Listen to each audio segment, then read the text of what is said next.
La semana pasada leímos un versículo importante y es el versículo 19 de Primera de Juan 2, que decía, y ellos salieron de nosotros porque no eran de nosotros, porque si hubiesen permanecido con nosotros, porque si no hubiesen permanecido con nosotros, pero salieron para que nos diéramos cuenta que no todos son de nosotros. Y algo interesante es que como cristiano, cuando usted lee la Biblia, el cristiano está llamado a permanecer. Y de hecho, es lo que lo diferencia al cristiano del falso. ¿Qué? La permanencia. Estamos llamados a permanecer. Y a la vez, cuando permanecemos, nos diferencia del falso creyente, porque el falso creyente, como vimos en este versículo la semana pasada, no permanece. Pero la realidad de la permanencia, mis hermanos, esta realidad de permanecer, eso debería de permear toda nuestra vida, o sea, debería de bañar toda nuestra vida el hecho de la permanencia, todas nuestras actitudes. Aunque yo sé que en verdad, en realidad, no siempre esto llega a pasar, que la permanencia llegue a moldear todas nuestras áreas, no llega a pasar. Y la razón de esto es porque muchas veces como cristianos no estamos afirmados, anclados en esto, en la palabra del Señor. Y por eso muchas veces hay áreas donde no están caracterizadas por la permanencia. Y es por eso, mis hermanos, que yo creo que nosotros veamos lo importante que es aquella permanencia, porque la permanencia en el Evangelio. La permanencia en el Evangelio. Y es por eso que vamos a ver este tema. El cristiano permanece. Como creo que ves en pantalla ahí. El cristiano permanece. Y vamos a ver en estos versículos de 1 de Juan 2, 24 al 29. Y vamos a estar viendo, si así Dios nos permite, aunque hoy vamos a ver más 2 puntos. Vamos a ver que el cristiano permanece en el Evangelio cristocéntrico. El cristiano permanece en el Evangelio cristocéntrico en el versículo 24. También vamos a ver que el cristiano permanece, descansa en las promesas del Evangelio. La próxima semana estaremos viendo que el cristiano permanece en la dependencia del Espíritu Santo. Y por último, el cristiano permanece en Cristo, aguardando ¿qué? Su retorno. El cristiano permanece en Cristo aguardando su regreso. Él está pronto, está a la puerta. Entonces, creo que leamos estos versículos 24 y 29 de 1 de Juan 2. Vamos a leerlo. Estos versículos para que así podamos tener una idea de lo que vamos a hablar. Dice el versículo 24. En cuanto a ustedes, permanezca en ustedes lo que oyeron desde el principio. Si ustedes permanecen lo que oyeron desde el principio, ustedes también permanecerán en el Hijo y en el Padre. Y esta es la promesa que Él mismo nos hizo. La vida eterna. Le he escrito estas cosas respecto a aquellos a los que tratan de engañarlos. En cuanto a ustedes, la unción que recibieron de Él permanece en ustedes y no tienen necesidad de que nadie les enseñe. Pero así como su unción les enseña acerca de todas las cosas y es verdadera y no mentira, y así como les he enseñado, ustedes permanecen en Él. Y ahora, hijos, permanezcan en Él para que cuando se manifieste, no tengamos confianza y no nos apartemos del avergonzado en su venida. Si sabemos que Él es justo, sabemos también que todo el que hace justicia es nacido de Él. Vamos a orar. Señor, te pedimos que esta palabra que acabamos de leer pueda ser una palabra que encuentre un lugar, un espacio en nuestros corazones, porque nosotros estamos abiertos a recibirla. Que tu Espíritu Santo haga lo necesario para que así sea. Dispón nuestra mente y corazón.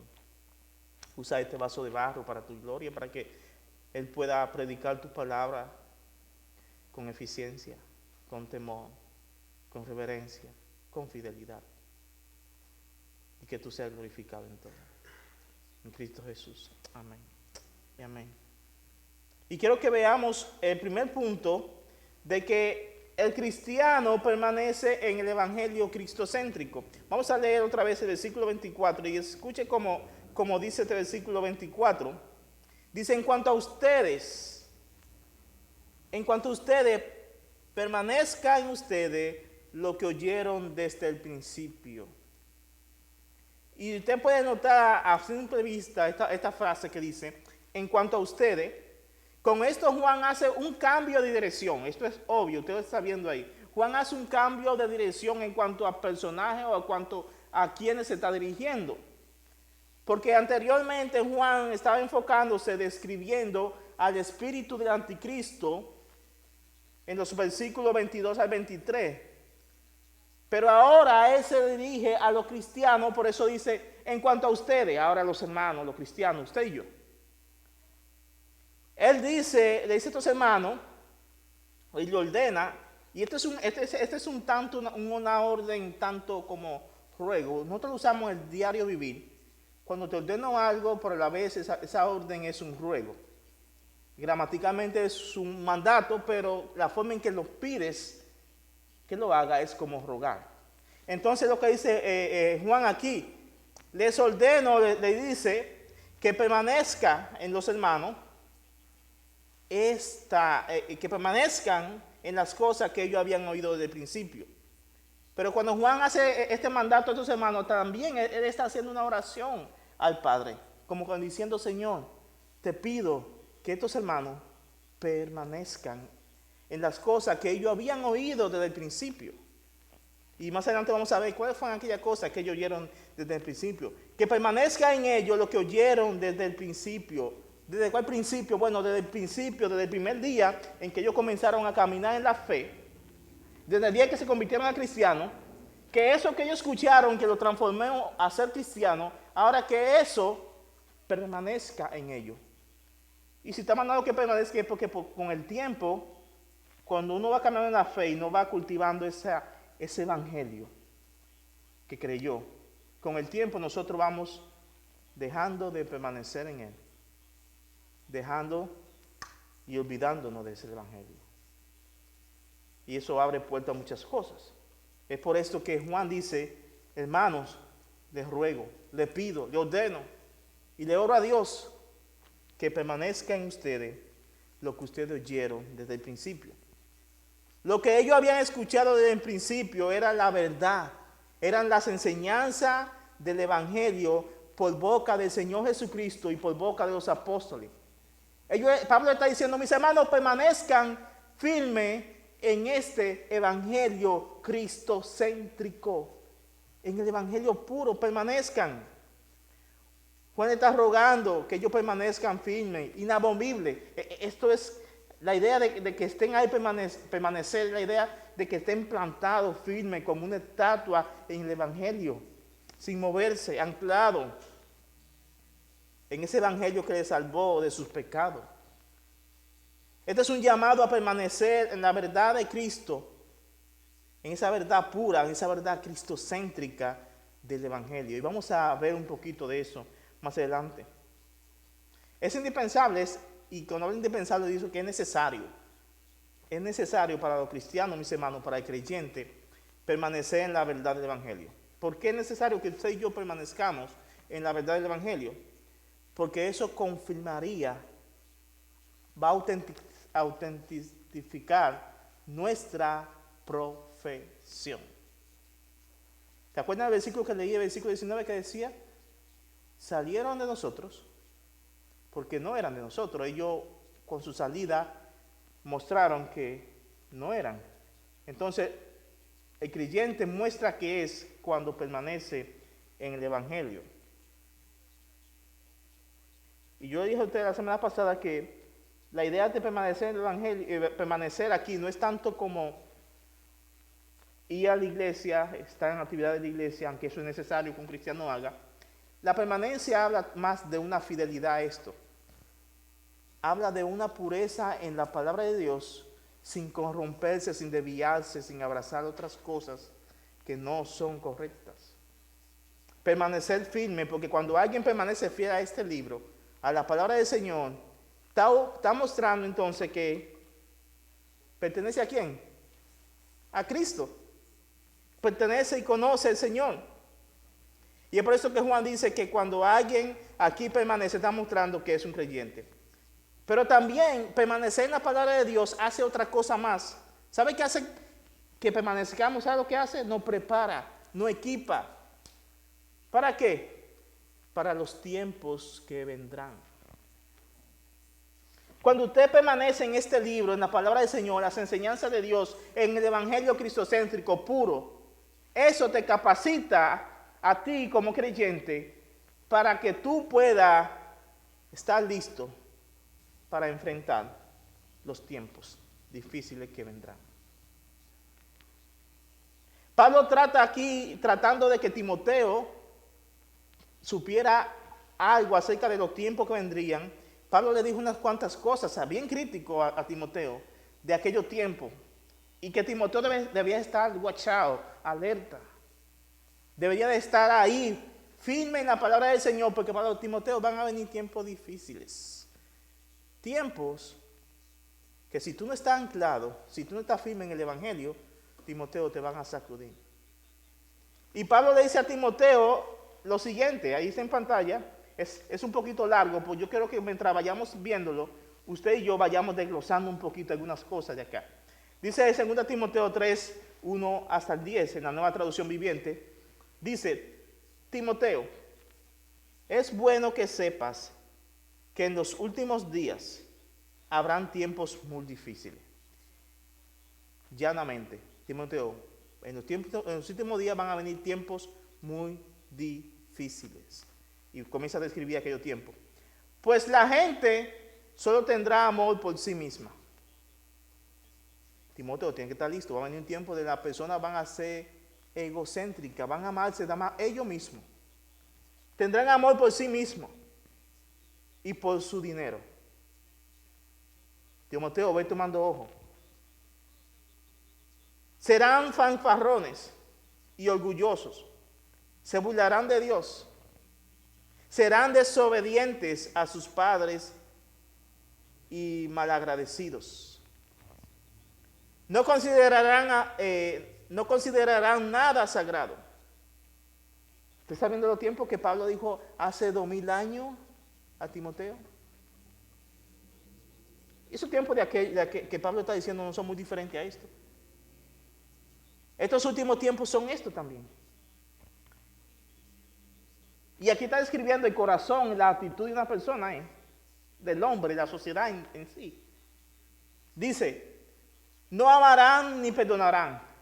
Así van a ser las personas ese tiempo. Calumniarán a otros y no tendrán control propio. Serán crueles y odiarán lo que es bueno. Van a odiar lo que es bueno. Y cuando tratan de odiar lo que es bueno, van a decir que van a odiar a Dios y todo aquel que se asocie con Dios. Traicionarán a sus amigos, serán imprudentes, se llenarán de soberbia y amarán el placer en lugar de amar a Dios. Actuarán con religiosidad, actuarán como religiosos, pero rechazarán el único poder capaz de hacerlo obedientes a Dios. Dice Timoteo, van a haber muchos religiosos también en su tiempo. Dice Timoteo, aléjate de esa clase de individuos, pues son de los que se las ingenian para meterse en las casas de otros y ganarse la confianza de mujeres vulnerables que cargan con la culpa del pecado y están dominadas por todo tipo de deseos. Dichas mujeres siempre van detrás de nuevas enseñanzas, pero jamás logran entender la verdad. Estos maestros se oponen a la verdad, tal como Janes y Jambres se opusieron a Moisés. Tienen la mente depravada y una fe falsa, pero no se saldrán con la suya por mucho tiempo. Algún día todos se darán cuenta de lo tontos que son, tal como pasó con Janes y Jambres. Pero tú, Timoteo, sabes muy bien lo que yo enseño y cómo vivo y cuál es el propósito de mi vida. También conoce mi fe, mi paciencia y mi amor y mi constancia.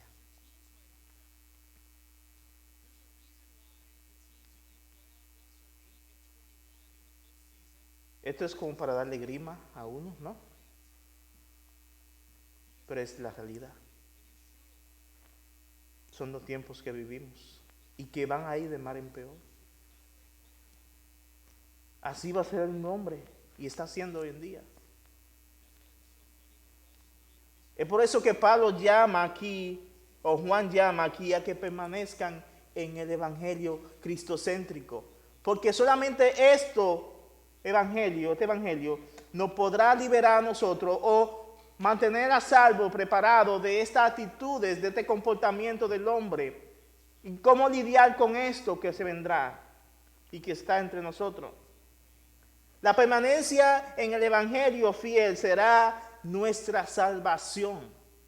La permanencia en ese evangelio fiel será nuestra salvación en un mundo en descomposición, en un mundo desbaratado, roto. Debemos anclarnos, mira, como un barco, por más grande que sea, cuando se tira esa ancla, el barco no se mueve, esos yates, esos, ¿cómo se llaman? No sé el nombre ahora. Ferry, esos grandotes que usan para turistear. Cuando se paran, cuando tiran esa ancla, no se mueven. Así nosotros debemos estar anclados, firmes en el evangelio, porque será nuestra única salvación de estos tiempos perversos. En ese evangelio que tú creíste y que abrazaste y que yo creí, debemos estar firmes. Al principio de esta carta, cuando Juan comenzó en primera de Juan, él describió un poquito de lo que fue lo que usted y yo escuchamos al principio y que creímos y que estamos firmes, si conociste a Cristo Jesús. Juan escribió un poquito de eso y por eso yo creo que veamos otra vez qué fue lo que Juan escribió.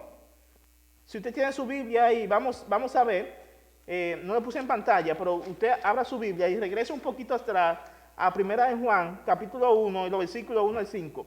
Dice lo que existía desde el principio, lo que hemos oído, lo que hemos visto con nuestros ojos, lo que hemos contemplado y lo que han palpado nuestros ojos, nuestras manos, acerca del verbo de vida.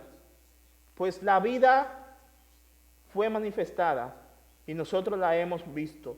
Y damos testimonio y anunciamos la vida eterna, la cual estaba con el Padre y se nos manifestó.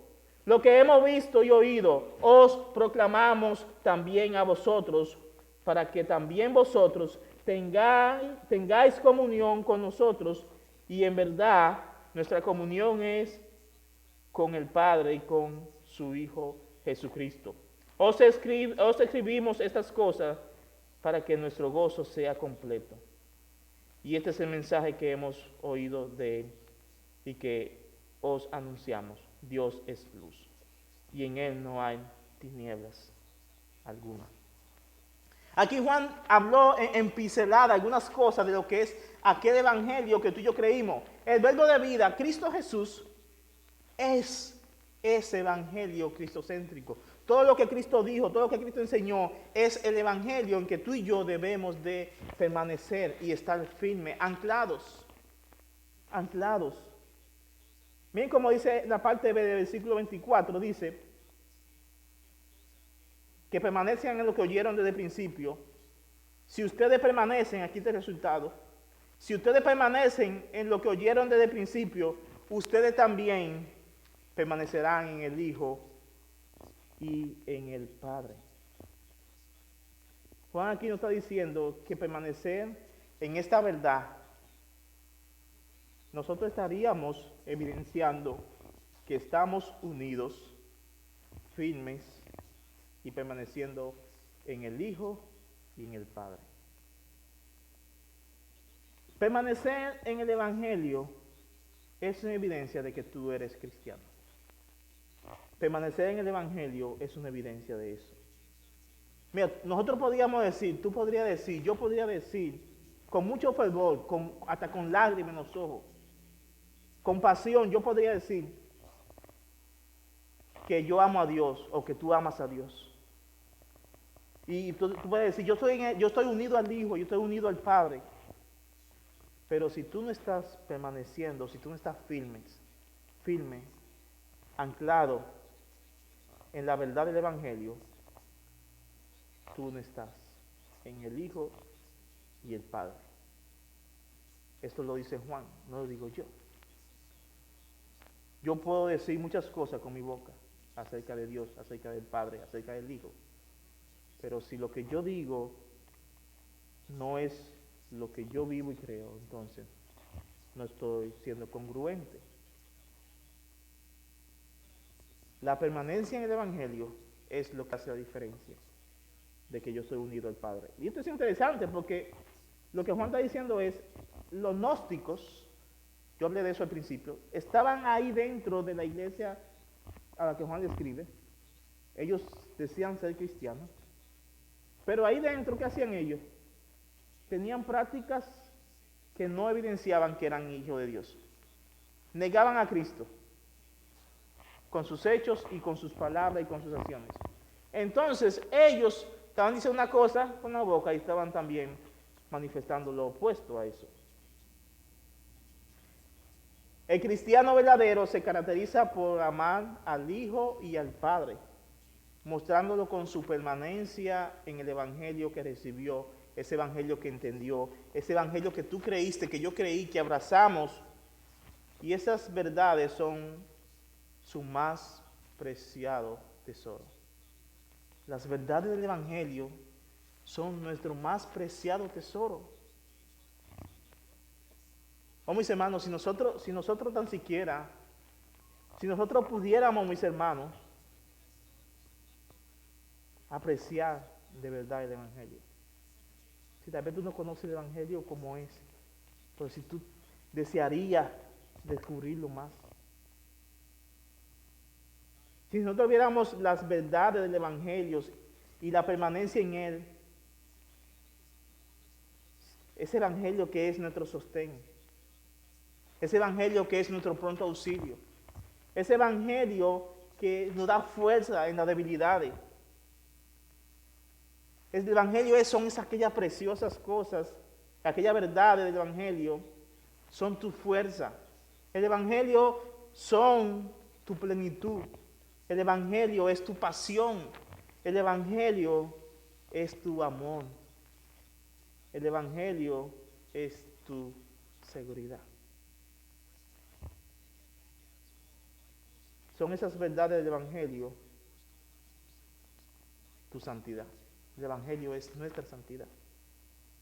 El Evangelio es nuestro gozo, es tu gozo, es mi gozo.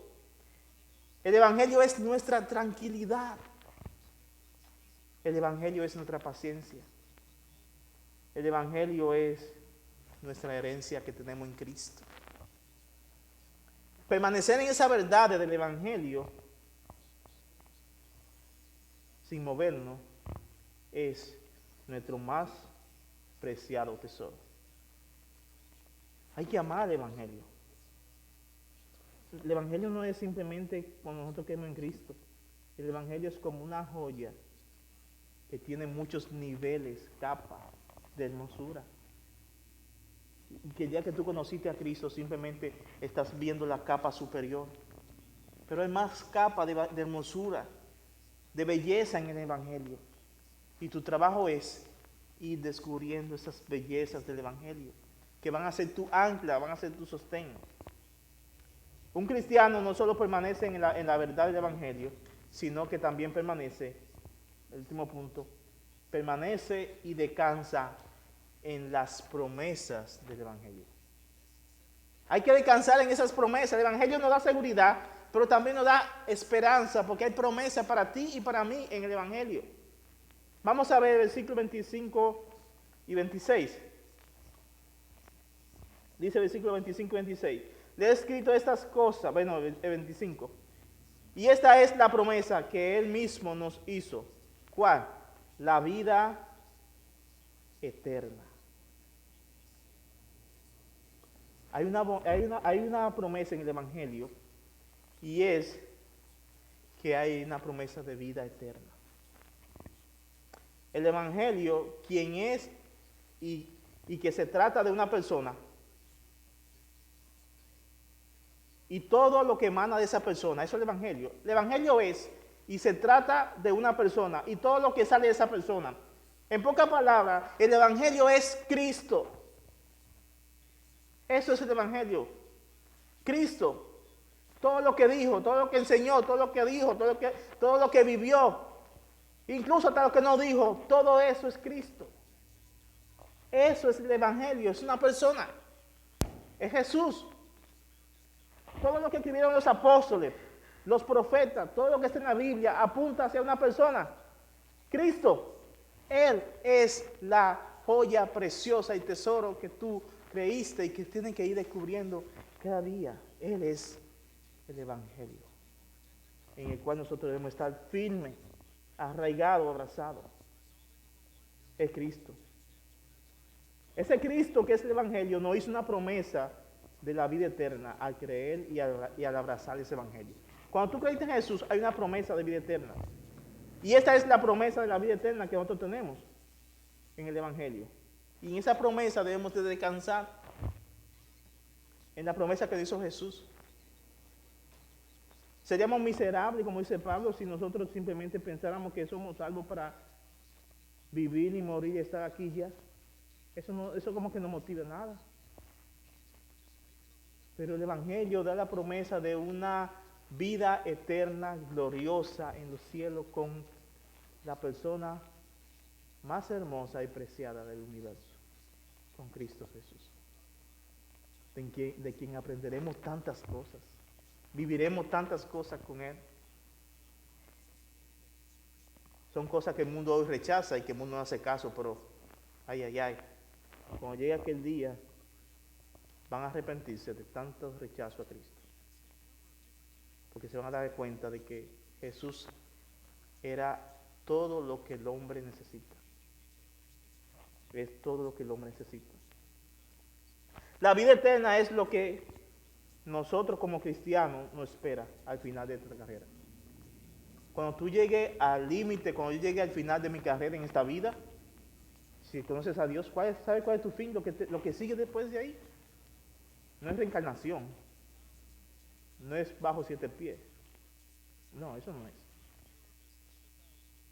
Es vida eterna si conoces a Dios. Con Dios. O vida eterna sin Dios. Pero hay una vida eterna después de la muerte. La carrera de cristiano es alcanzar esa vida eterna. Eso debería de llenarnos de gozo, de alegría a nosotros. De propósito para levantarnos cada día.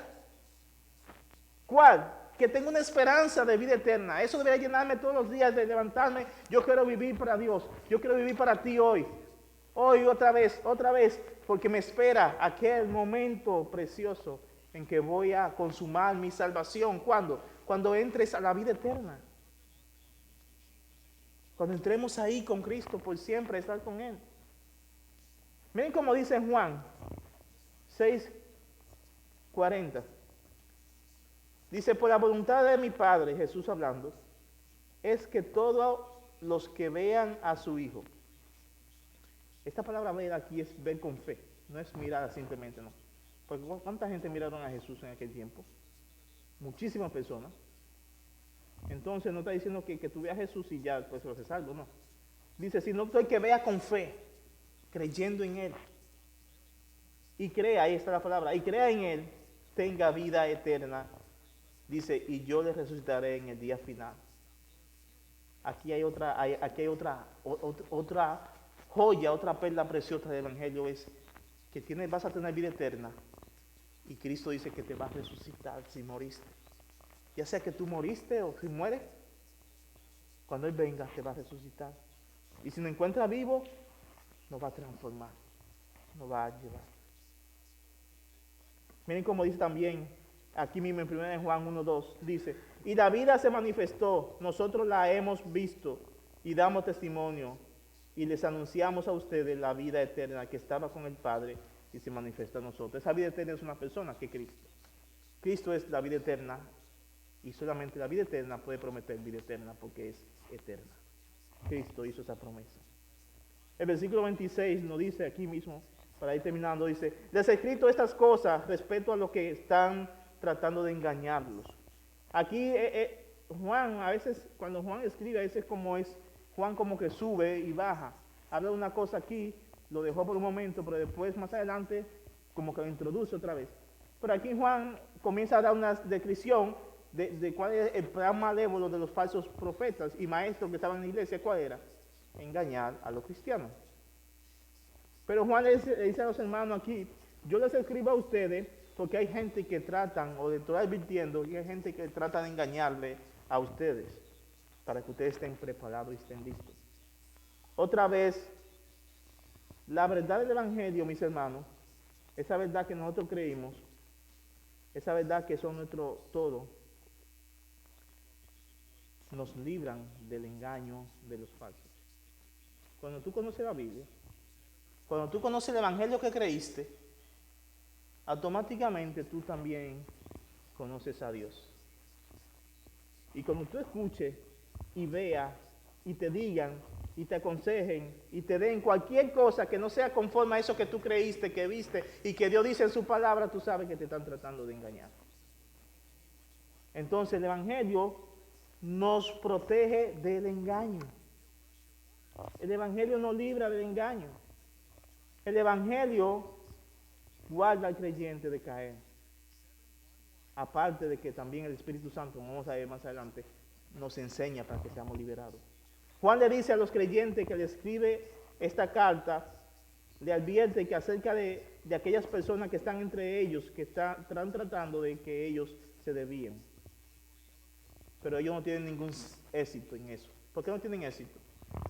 Porque estas personas que habían sido verdaderos creyentes conocían el Evangelio. Y cuando tú conoces algo y tú lo crees y lo vives y lo abrazas, nadie te va a hacer o vas a caer en engaño. Nadie. Ellos no tendrían éxito, no tendrían ningún efecto en tu vida porque tú conoces el Evangelio. El Evangelio en combinación con la ayuda del Espíritu Santo, mis hermanos, nos libra o libra al creyente de caer en el engaño o la mentira del falso. Vamos a leer este último versículo para terminar. Dice 2 Juan 1:7. Dice, pues muchos engañadores han salido al mundo que no confiesan que Jesucristo ha venido en carne. Ese es el engañador y el anticristo. Juan dice que muchos han salido. Cuando tú conoces el Evangelio, tú puedes darte cuenta de que no todas las religiones llevan a Cristo, de que no todas las religiones llevan a Dios. Si tú eres salvo, tú sabes que donde quiera que tú veas una religión con fachada de cristianismo, pero que tiene cosas que no, nada que ver con el Evangelio, tú sabes que eso es engaño. Ahora, si te dejas engañar, posiblemente ni tú mismo conoces el Evangelio. Porque cualquier evangelio, cosa que te diga, no, tú necesitas, o Cristo es, supongamos, vamos a hablar de la religión musulmana. Cristo es alguien importante, claro, históricamente existió y vivió en la tierra. Pero Él fue un ser humano igual que todos nosotros y ya. Él no fue Dios. Él no fue un profeta, Él no fue Salvador, no, no. Cuando tú escuchas eso, tú debes saber de que no es así. Cuando tú escuchas eso, tú sabes que eso es mentira y es engaño. La pregunta que podemos hacer en tu cabeza, en nuestra mente hoy, es, mis hermanos, ¿conoces tú? ¿Conocemos el Evangelio? ¿Lo conoces? Y si lo conoces, ¿estás permaneciendo en él? ¿Estoy yo? ¿Estás tú permaneciendo en el Evangelio? ¿Estás permaneciendo en esas verdades del Evangelio que transformaron tu vida? Aquellas verdades que te cambiaron una nueva criatura, como dice 2 Corintios 5:17, ¿estás permaneciendo en ellas? Tú puedes decir hoy que hoy amas más a Dios porque está permaneciendo en ese Evangelio y está descubriendo más a Cristo. ¿Puedes decirlo? ¿Estamos anclados en las promesas del Evangelio? Tú estás firmado en la promesa del Evangelio, en que vengan vientos, truenos y tormentas, no te van a mover de esas promesas. ¿Estás anclado a ellas? Aquellas promesas que te ayudan a que tú vivas cada día una vida con tus ojos puestos en la eternidad. Si conoces el Evangelio, gloria a Dios, sigue descubriéndolo. Porque mientras tengas vida, nunca vas a agotar la infinitud del Evangelio, porque es una persona. Pero entre más tú lo descubres, más te alegra, más te emociona, más lo conoces, más te llena, más crece, más te enamora de ese Evangelio que es Cristo Jesús. Valoremos a Jesús, sus palabras, sus enseñanzas, porque ellas son nuestras vidas. Y permanezcamos firmes en ellas. De modo que el cristiano permanece en el Evangelio, contrario al falso maestro que se desvía. Tú puedes ver los charlatanes de la prosperidad hoy en día. Ellos están desviados del Evangelio. No lo conocen, aunque profesan que lo conocen. Que Dios nos ayude a que podamos permanecer en el Evangelio, firme en él. Vamos ahora. Señor, gracias porque tú eres bueno y porque para siempre es tu misericordia. Dios, perdónanos por el tiempo que perdemos muchas veces y que no nos tomamos la iniciativa de poder descubrirte a ti, Jesús, descubrir ese Evangelio tuyo. Y por eso muchas veces no estamos permaneciendo, no estamos librando la batalla porque no estamos descubriendo las promesas, las herramientas que hay en el Evangelio. Ayúdanos, Señor, a amar ese libro, la Biblia, porque en ella están escondidas todas aquellas joyas preciosas del Evangelio que Cristo nos deja. Ayúdanos a descubrirlo, Señor. Ayúdanos a amarte más, mostrar que somos hijos tuyos porque te conocemos y conocemos tu palabra en la Biblia. Ayúdanos a fijar nuestros ojos en ti. En el nombre de Cristo Jesús.